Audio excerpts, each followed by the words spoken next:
Welcome back on the AM show, and after sports we get into those hard matters of a national scope, starting with the domestic debt exchange program. So government last week extended the deadline for the domestic debt exchange program to tomorrow, February the 7th. The Finance Ministry says it has reached a number of agreements with some stakeholders. It also said discussions were being finalized with organized labor and pension fund trustees on a separate arrangement in accordance with the Memorandum of Understanding with organized labor on December the 22nd last year, and in line with government's debt exchange program. We've got that on our table today as we join our guests, Professor John Gachi, Dean, UCC School of Business, and Dr. Patrick Esuming, lecturer at the University of Ghana Business School. Let's start with Dr. Patrick Esuming, who joins the conversation now. Dr. Esuming, a very good morning to you. Thank you for joining us. Good morning, and good morning to viewers. Thanks for having me again. It's good to have you. It's been a while. It's only last week I was talking about the fact that we hadn't had an interaction in a while. And this Monday, we've been blessed with your brains on our show. But let's start with your quick summary thoughts on how far we've come when it comes to the debt exchange program and what it's looking like from where you sit. Okay. So I think, first of all, we definitely started the debt exchange on the wrong footing. The way we've gone about shifting deadline, changing terms, just tells you that we didn't start with the proper engagement that we started with. So it looks like we are coming around to maybe how we should have started it in the first place. Okay. Given the category of stakeholders the government has reached agreement with, you get the sense that they are getting pretty close to bringing the domestic debt exchange to a conclusion. Okay, so from where you said conclusivity is just around the corner. Yes, it seems to me that they are getting close to, getting the minimum 80% that they set themselves before, they can finalize the program. Having given us those initial thoughts, we will then look at the different dynamics that have come to play. Some of these postponements have been on the back of the fact that some members, some of those who were expected to participate willingly, refused to do so, from the pension fund holders to individual bond holders. It's been quite a stream. And now it would appear that we're coming to some conclusion to this matter. But do you feel the 80%? It would appear we're getting the 80% or have already reached that. And some have said if we get to that point, we do not necessarily need all the others to come on board to make it 90+% or even 100%.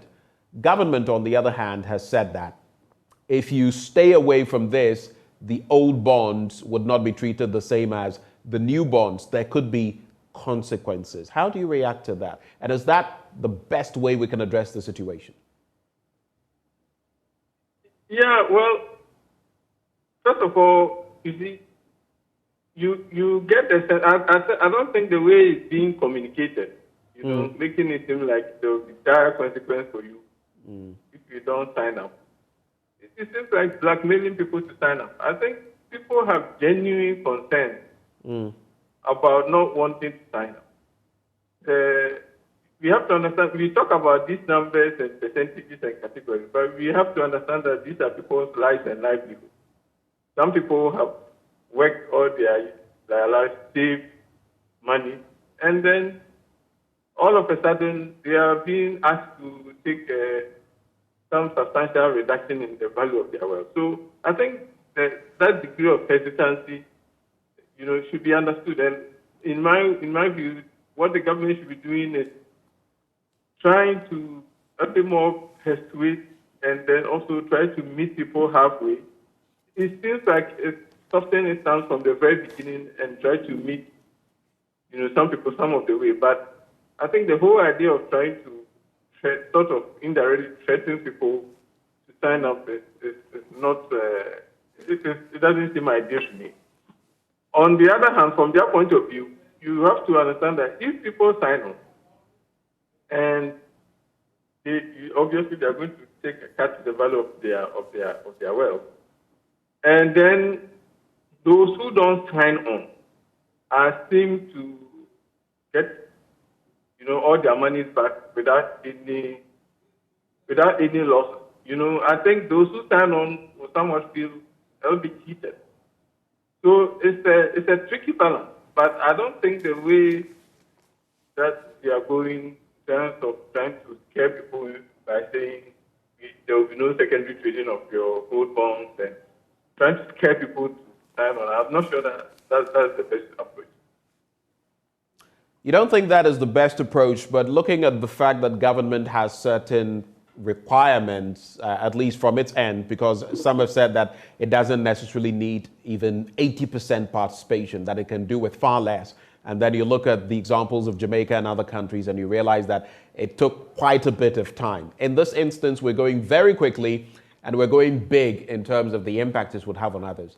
But recently, we've heard of certain new dynamics that have come to play where pension holders, for example, are going to get more in terms of the bonds, in terms of what they would have ordinarily got. There are different dynamics to it. If you've seen the tweaked version that the Finance Ministry has put forward, does that give you more comfort? And is that something that subscribers should be more willing to go along with?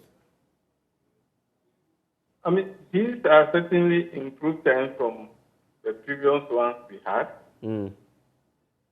I think whether it gives subscribers more comfort, I'm not too sure. I think it's always seemed like we know we are in a difficult situation and changes have to be made. One of the difficulties that the government has had is, people look at how we got here and how we are trying to resolve it. And there's a clear sense that there's an imbalance in terms of the distribution of the burden. And I think that's the difficulty the government has had. And, I tend to be very sympathetic of people who feel that way because we cannot, yes, we are going to do the debt exchange, and definitely some cuts and some losses should be taken. But we feel that the government hasn't done enough to change the way it runs its business to warrant asking people to make those kind of sacrifices.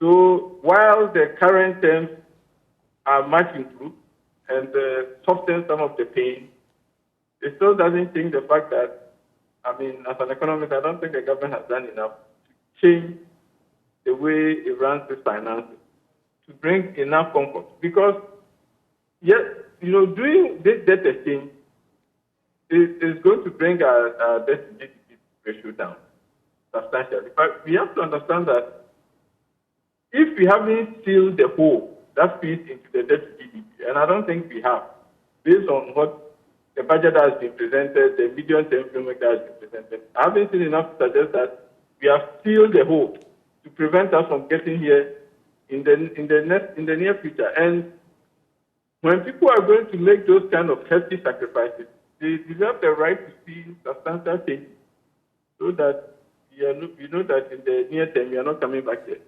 So yes, there's been some improvement. I think now maybe what people should be demanding is more fiscal adjustment also on the part of the government. Not just so that we'll be able to close the debt exchange, but to ensure that going forward government finances are sound and that we are not going to return to the situation we are currently in.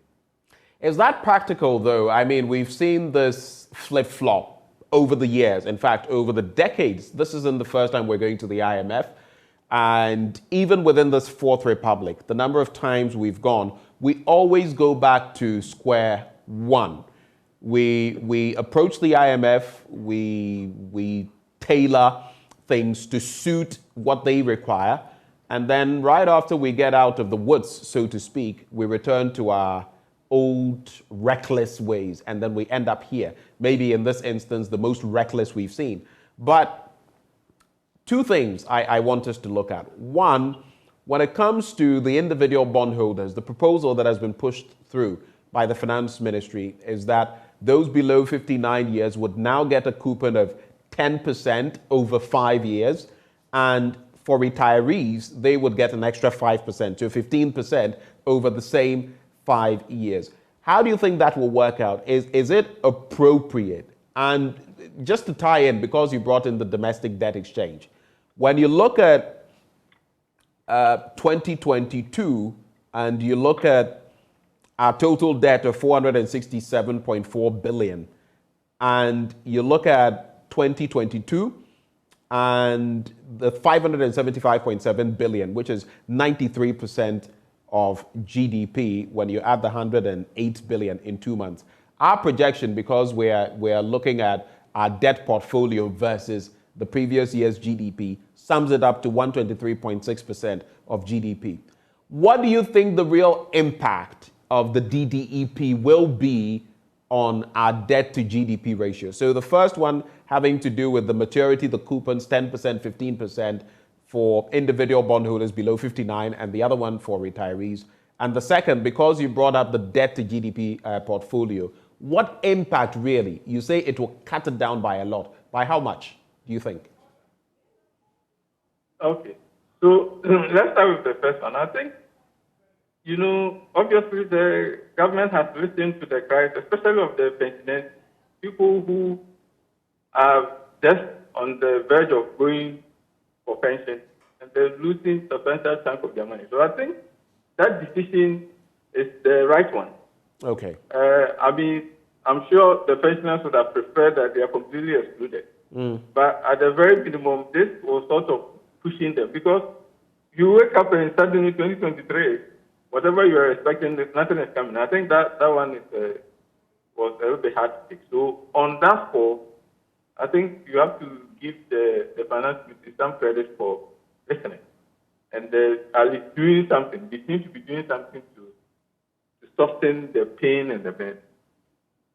The issue about what the debt exchange is going to do to our GDP, debt to GDP ratio, I think in some sense, maybe I don't know whether it's for statistic reason, the finance ministry has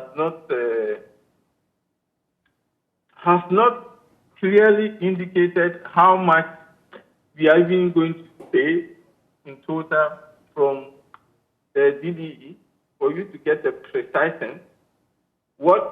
And don't forget that the original computations that we had, that says that by 2028, our debt to GDP will go under 55. I'm sure that has somewhat changed, because that was based on the initial terms that were put out. And as the terms have been softened and changed, that computation will change. The other thing is, the foreign component of our debt, because the currency depreciates quite a lot, it could change dramatically. So I think the precise nature of what this DDE has to be having, how much it will bring our debt to GDP ratio down, we will probably do more than the 55% that we expected. But what is helpful is also, there are different elements. The debt service ratio, which is the fraction of our foreign exchange earnings that goes to, or the foreign interest payment as a ratio of our foreign exchange earnings. I think that because when we finish, we are not going to be making the same sort of annual payment. That part will come down. So I think on that score, it will lessen the burden of the debt. So in terms of the precisely what you do to debt to GDP, it's difficult to estimate, because some of the variables keep changing. But you think that you probably get down close to 60% or so. But this has to be seen as a continuous process. As we take more measures, we take measures to also revive the economy, not just dealing with the debt. Right. Because don't forget that the denominator is the GDP. And if the nominal GDP is growing, it's going to also help bring the debt to GDP ratio down.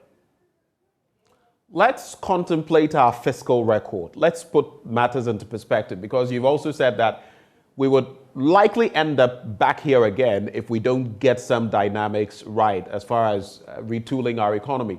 You look at the unsustainability of our debt stock, what I was pointing to earlier, and you would realize that as of January 2022, our debt stock stood at 371.7 billion Ghana cedis. But look at how it ballooned by November 2022, 575.7 billion. You look at the add-ons, about 180 billion thereabouts. The domestic component, 193.1 billion, and the external, 382.1 billion. Then you factor in all the other dynamics. Inflation in 2021 was 12.6%. Now it's 54.1%. Our gross international reserves stood at $9.7 billion. Now it's $6.2 billion.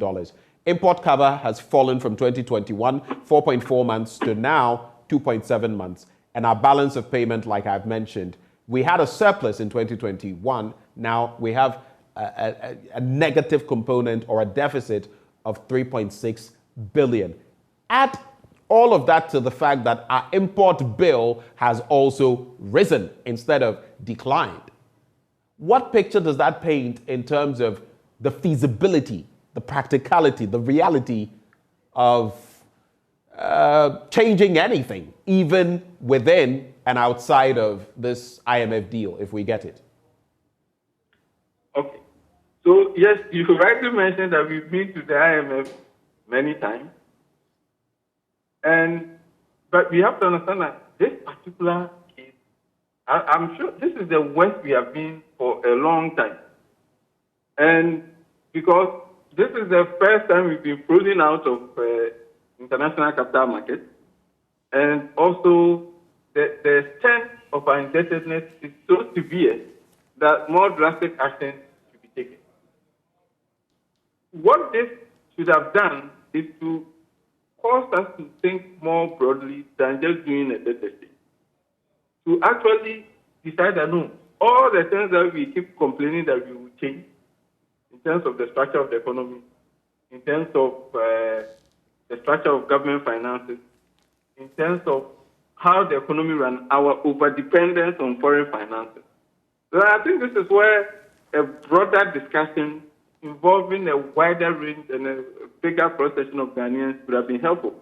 So Ghanaians as a whole, it's like we've come to a threshold and we are going to think about how we want to remodel and retool our economy going forward. I don't think that has been done, even though the finance ministry has, and the IMF has said that as part of the current program, we are going to restructure the economy. Restructuring the economy takes a lot more than that. And because of the previous commitments and promises that we are going to do same and we haven't done, you want to see something dramatically different from what we have done in the past before you really put your money on the fact that we're going to do something differently. And then the other thing is, those changes require Ghanaians as a whole, public sector, private sector, people to make adjustments in the way we live and where we buy from and what we buy. I don't think those discussions have gone far and wide enough. The government has also received, through the individual bondholders, it received a lot of important suggestions about the way to reform government finances. Even though the finance ministry seems to be saying the right thing in terms of how it will approach that, you get the sense that once this debt exchange is finalized, all of those will be thrown out of the window. And there won't be any real commitment. So the short answer to your question is that, yes, it looks daunting. And this is where you need a broader-based mobilization of Ghanaians around whatever program we are going to have, so that we see that we are making investments in our own future for the long term, that going forward, you won't see the kind of difficulties that we have. I don't think that has been done yet. And, unfortunately, just fostering a domestic debt exchange from Ghanaians, it will temporarily reduce our debt to GDP. But like I said, the tap that builds up the debt has not been closed yet. And therefore, any measure to reduce the size of the pool in the basin, yes, it will bring it down. But as long as the tap keeps flowing in, at some point it will go back up. And Right. that's exactly how I see the debt exchange. Hold for me, Dr. Suming. Let me bring in Professor John Gachi, Dean at the UCC School of Business. Prof, a very good morning to you.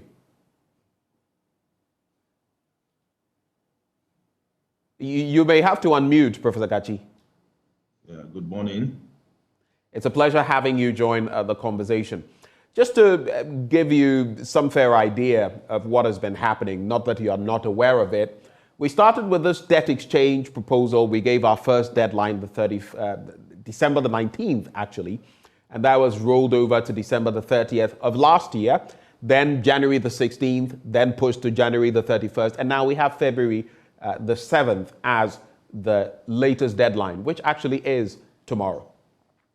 If you look at the new deadline that has been given, individuals are now being told they are free to participate or not, but that old bonds may have limited tradability, which could mean consequences in very simple terms. And there are final discussions ongoing with organized labor and the pensions fund trustees, some of which we've got wind of. When you look at how far we've come or not come as far as this entire enterprise is concerned, what for you have been the positives so far, some of which we've spoken of, and the negatives that still linger? Let's start off the conversation from there with you. Okay, thank you. Well, I think largely the deadline have been shifted over and over again just because government has not met the threshold. The threshold that was announced is supposed to be 80%. So if you announce a debt exchange program that you are not able to get the buy-in of the majority, then that is not good enough. And I believe that is the reason why the goalposts have been shifted over and over again. But that has led to some engagement, and that is a positive side. That has led to some engagement, and the engagement resulted in some payment of coupon of about 5% across board in 2023, and restructuring of the entire debt profile to now have about 12 different types of bonds, having about 9% effective coupon rate. Also, some impediment regarding the legal backing to government, to the extent that government can change the terms of the bond over time, have been taken off. Then again, some other issues crop up. The issue relating to the banking sector, resulting in GATT involvement in the whole debt exchange program. When we are talking about the banks relating to the regulator, I think the regulator has all that it takes to provide liquidity support. No external third party can come in to provide that liquidity support.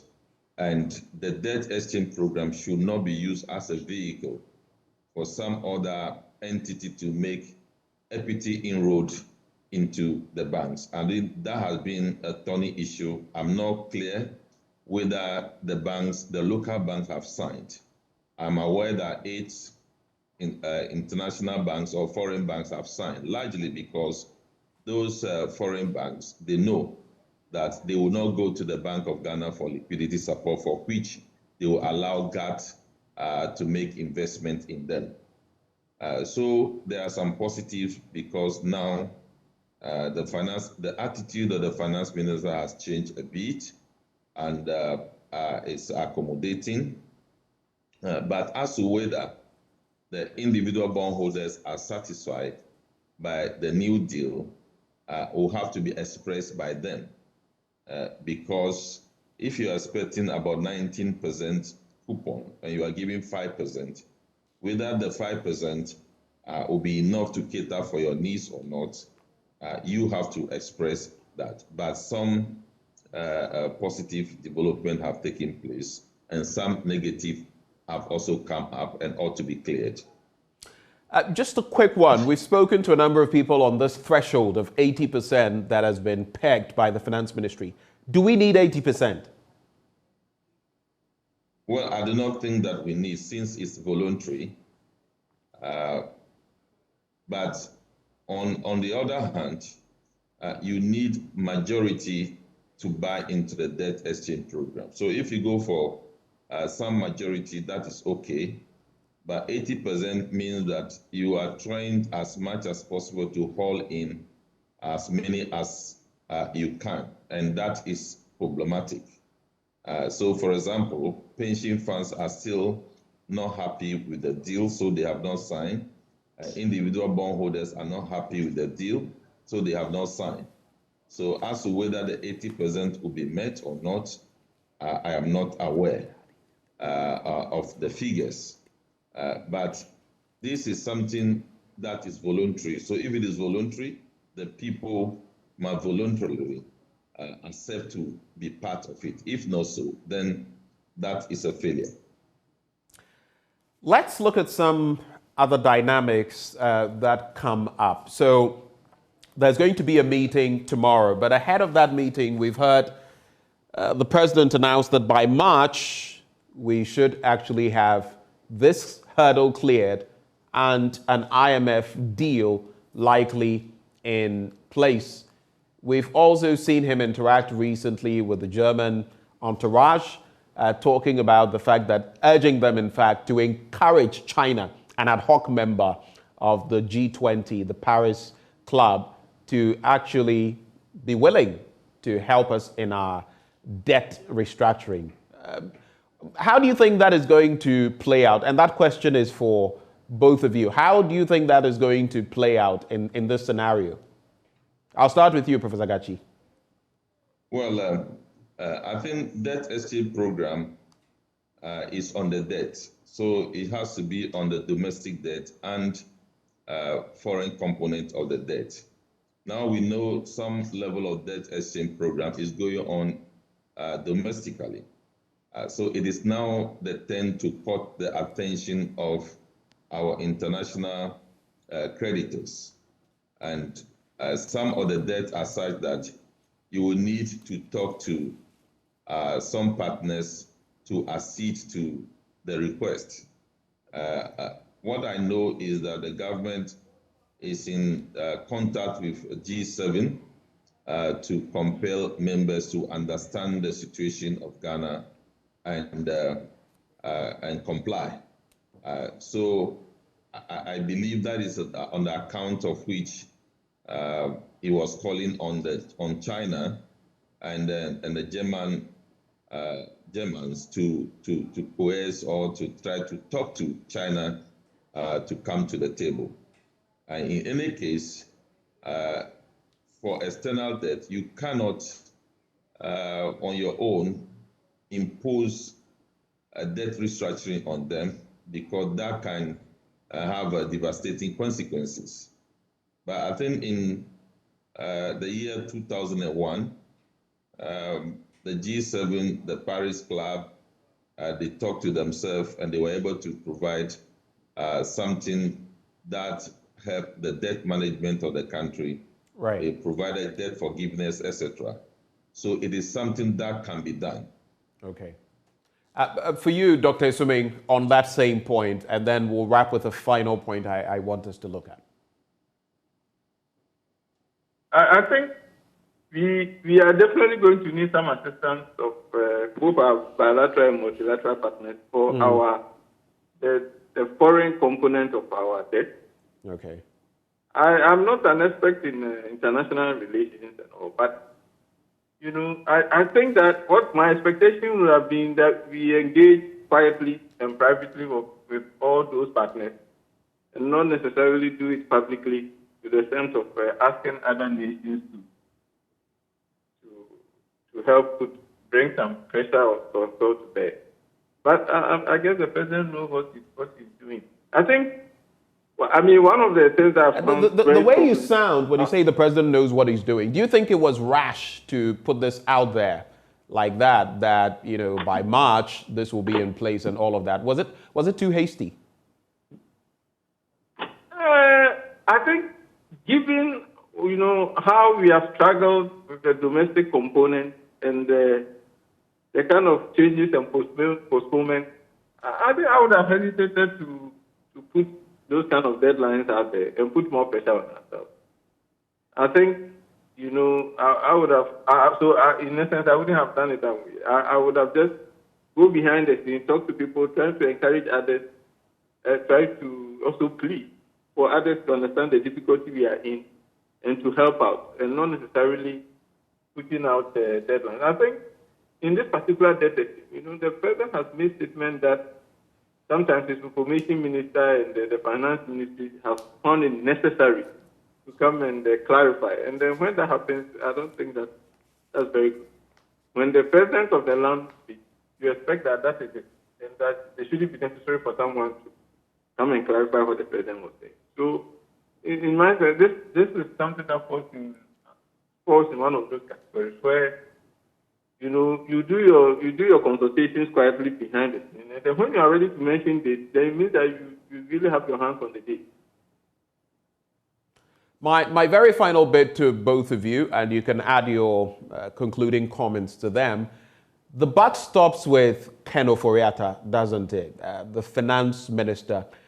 And the banking sector is going to face some consequences, looking at the billions involved that will be impacted by this domestic debt exchange.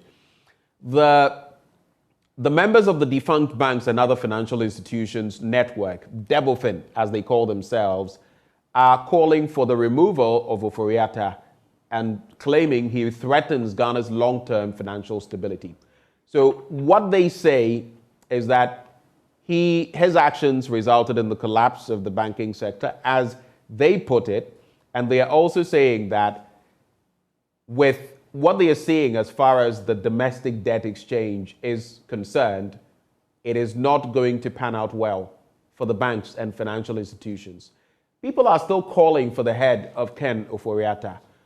What would you say to such people? I'll start with you, Dr. Esuming.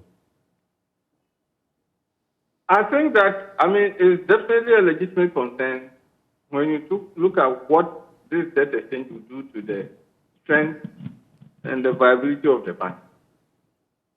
Don't forget that we still haven't finished paying the over 21 billion and counting that we spent cleaning up the sector. And then, we have to deal with it. So I think the impact of this program on the debt, on the strength of the banking sector in particular, is going to be massive. We don't know how long it will take for the banks to really get to the level of strength they were before. So, as for the question about calling for his head, I guess people have the right to, say, has he performed well? No. In terms of what we have done with the management of the economy in the last couple of years, and then what has happened to the banking system, has he performed well? I don't think so.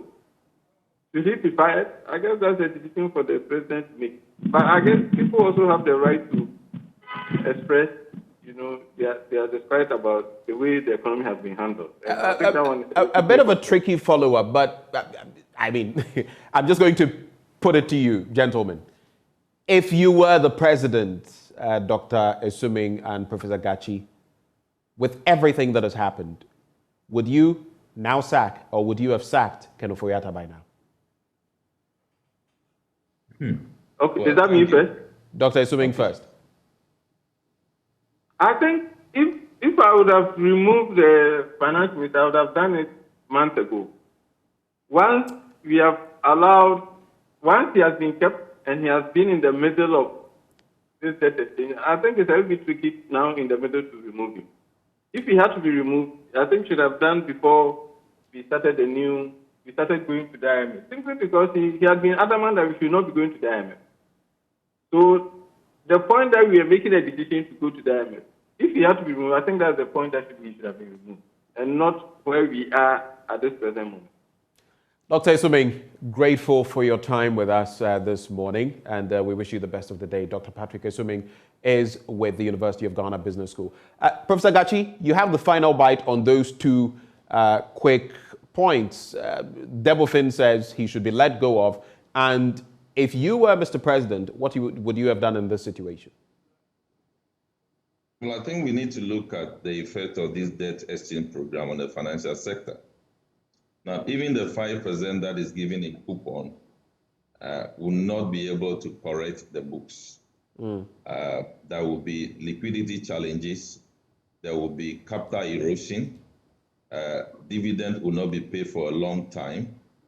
And now GATS may be having incursion into equity arrangement with the banks.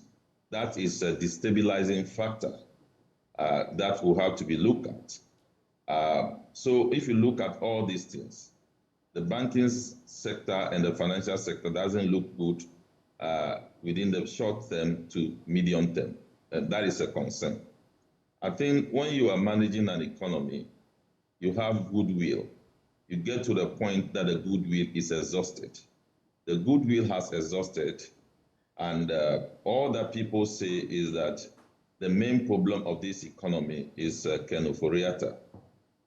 So on that score, the president would have done some good to this economy by replacing him, so that the person who comes in will have some goodwill to receive the support of Ghanaians in managing the economy. But as it is now, people don't see the goodwill there, and people see a wicked architecture being inflicted upon their investment, being inflicted upon their entrepreneurial engagement, and that doesn't augur well for the economy. Thank you very much, Prof. So in this instance, I don't know whether you've given me an answer. What would you have done? That already, the goodwill is lost. Some, at least from the beginning of 2022, the goodwill is lost. That was the time that he has to be removed, but the president gave so many reasons. And he's at post. So basically, if you are at the helm of affairs, you would have removed him long before now. That's the point. Oh yeah, that's the point. Okay, that's the point. Professor Agachi, the goodwill is just not there. Thank you, Professor Agachi, for joining the conversation. Professor Agachi is Dean of the UCC School of Business. Well, that's how we conclude the conversation on the domestic debt exchange program. But there's more coming your way as we talk about the state of our roads, specifically the Tema stretch, the Tema motorway. And interestingly, I used that stretch just over a week ago, and I was reflecting on some of the bumps and all of that. And today we have a conversation on that. Some of those potholes we see there. Interestingly, today as well, we saw the Kolebu stretch, the daily graphic highlighting it. Some of the accidents we have on our way actually can be avoided. All those conversations still to come on the AM show. Do stay.